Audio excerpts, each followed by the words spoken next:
A DJI recentemente lançou seu mais novo drone, o DJI Mini 4K, que claramente foi um nome muito bem bolado para não confundir com o Mini 4 Pro. Brincadeiras à parte, eu tenho certeza que muitos de vocês estão olhando para ele pensando que parece bem familiar, e com razão, já que é uma combinação do lendário Mini 2 que saiu de linha com o Mini 2 SE. Ele não vai competir com drones da linha Air ou Pro, mas agora se torna a melhor opção de entrada para quem quer um DJI num custo relativamente baixo e num formato ultra leve e compacto. Nesse vídeo eu vou fazer um review completo para tirar todas as suas dúvidas, então fique até o final e eu vou deixar o link dele aqui no comentário fixado caso você tenha interesse. Bom, comprando o pacote básico, ele vem com uma bateria já dentro dele, o controle RC onde você conecta seu celular e tem diversos botões como mudanças de modo Cinematic, Normal, Sport, que vai alterar a velocidade dele, retorno para casa, controle de gimbal, botão para tirar foto e iniciar gravação, entre outros. Também acompanha cabos para diferentes entradas de celular, dependendo de qual modelo você tem, por exemplo Apple ou Samsung, e acessórios extras como hélices reservas e essa chave de fenda. Dependendo do pack que você comprar, pode acompanhar também um cartão de memória, mas geralmente não é incluso, onde ele tem uma capacidade máxima aí de armazenamento de 256 GB.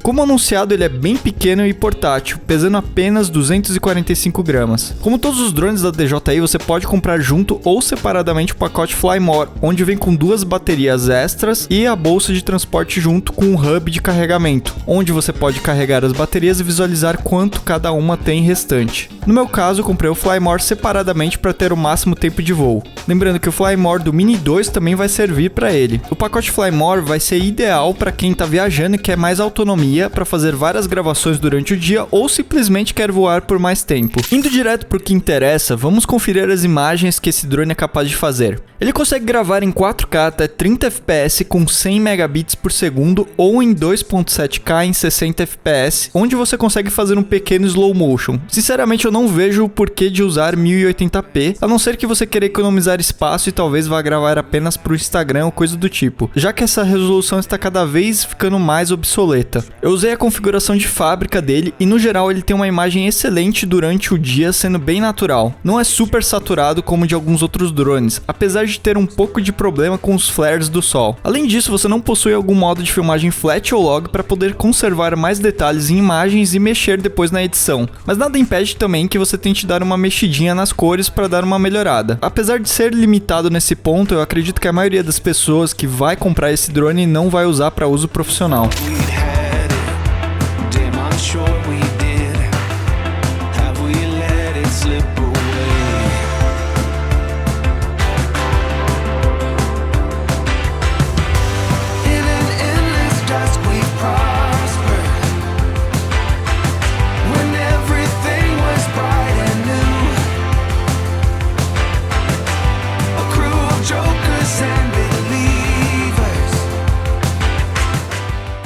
Ele vem com um gimbal de 3 eixos com uma excelente estabilização, eu não tive nenhum problema com tremidas. Mas infelizmente ele não tem o gimbal que gira para o formato Stories, apenas no Mini 3 e Mini 4. Então você teria que fazer isso manualmente. Indo agora para as imagens noturnas, com seu sensor de 1/2.3 polegadas e a abertura de 2.8 consegue se virar bem, mas conservando muito poucos detalhes nas partes mais escuras e possuindo ruídos. Então se o seu intuito não for de fazer gravações profissionais à noite, para mim a qualidade está ok. Ele também possui um LED onde pode ajudar em locais de baixa luminosidade, apesar que é difícil de enxergar de muito longe. Agora, com relação às fotos, você já tem a possibilidade de usar o formato RAW em 12 megapixels, onde você consegue reter muito mais detalhes na imagem. Bora ver na prática então o que esses arquivos são capazes de fazer. Olha a diferença que você consegue jogando num software como o Camera Raw e dando uma mexida. O quanto de detalhes você consegue recuperar e a cor que você consegue adicionar apenas com pequenos toques, como por exemplo subindo um pouco a saturação. Mas infelizmente as imagens noturnas mesmo nesse formato não conseguem ter salvação. Você acaba tendo muito ruído nas imagens se for tentar puxar as sombras. No quesito sinal, ele pode chegar até 10 km e já foi comprovado em diversos outros vídeos de long range que ele consegue de fato chegar nessa distância sem interferências. Porém, geralmente você não vai querer gravar nada tão longe assim de você, até por conta da bateria. Mas no geral, eu não tive qualquer problema de sinal e a sua performance performance foi super satisfatória. Ele tem uma resistência a ventos nível 5, que seria aproximadamente de 38 km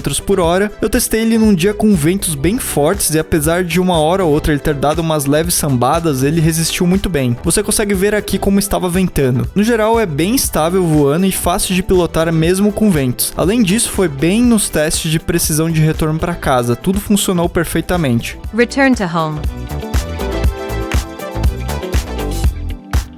Mas, apesar dele ter GPS preciso, um ponto negativo é que ele não tem detecção de obstáculos, então você vai precisar ser extra cuidadoso voando. O seu tempo máximo de voo, de acordo com a DJI, é de 31 minutos, mas como sempre, nunca você vai ter o tempo de voo prometido pelas empresas, já que os testes são feitos em locais controlados. No meu caso, eu consegui por volta de 23 minutos de bateria ao todo, mas isso vai ser relativo. Dependendo da situação, do dia, das condições de voo, você deve conseguir entre 20 a 25 minutos. E no caso de carregamento, eu levei por volta de 1 hora para carregar cada bateria, sendo no total aproximadamente aí 3 horas. Isso usando o hub com um carregador Smart ultra rápido. Eu devo fazer um vídeo aí separado só sobre esse assunto em breve.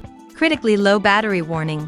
Você irá receber esse aviso quando sua bateria estiver no fim e o drone vai realizar um pouso automático, então é importante que você fique atento. Já com relação ao controle, ele aparentemente tem uma célula a menos que a da bateria do controle do Mini 2, com aproximadamente umas 2 horas a menos de autonomia. Acredito que foi aqui que eles cortaram custos para esse modelo, mas mesmo assim, usando as 3 baterias, a bateria do controle ainda estava praticamente cheia, ou por volta de 80 a 90% mais ou menos. Então você mal vai sentir essa diferença e deve durar por muitos voos sem precisar carregar. Você também tem 5 modos de voos ou presets que são chamados de Quick Shots, mas que não são novidade, já que todos os outros minis da DJI têm eles. Porém, eles podem ser usados caso você queira fazer certas cenas, como o drone voar ao redor de você, se distanciar ou se aproximar, por exemplo. Eles foram feitos com o intuito de você conseguir fazer as imagens que você quer de forma prática e fácil, mesmo sendo iniciante. É só escolher o modo que você quer, verificar se não tem nada bloqueando o drone onde possa bater, de preferência num lugar bem aberto, selecionar um alvo e dar um clique para ver a mágica acontecer. Importante você não mexer no controle até ele finalizar. Quando ele acabar, ele vai voltar para a posição inicial. É melhor que você tente inicialmente com os modos mais fáceis, como o Rocket. Outra modalidade são as fotos panorâmicas, esfera, 180 graus e grande angular, que dão um efeito bem bacana e geralmente são usados em paisagens naturais. Funciona de forma parecida com os Quick Shots, onde você dá um clique para começar e espera ele produzir a imagem, já que vai tirar uma sequência de fotos para fazer a composição final. Porém, ele não tem o Follow Me para te seguir. Para isso, você precisará usar um app externo como o Lite. O app continua sendo o DJI Fly e é bem intuitivo e fácil de mexer, onde você consegue ver lugares para voar, tutoriais, configurações do drone, calibrações, bateria restante, entre outros. O legal é que clicando um botão ele já decola e fica pairando. Assim você já marca o ponto de retorno automaticamente também. Bom, o Mini 4K na versão Standard ou mais básica, no momento que eu estou gravando esse vídeo, está custando em média 300 a 350 dólares ou 2.500 a 3.000 reais, dependendo de onde você for comprar, lógico. E está substituindo o Mini 2 na linha da DJI. Então vale a pena? Se você quer um drone de entrada para aprender a voar e já sair fazendo imagens semi-profissionais em 4K, se você quer algo portátil para viagens onde você consegue levar facilmente num bolso, se você quer confiabilidade e um excelente custo-benefício, então com certeza, assim como o seu antecessor, vai ser uma excelente escolha. Na minha opinião, hoje em dia, se você quer um DJI, a escolha fica entre ele e o Mini 3, pelo menos nos modelos de entrada.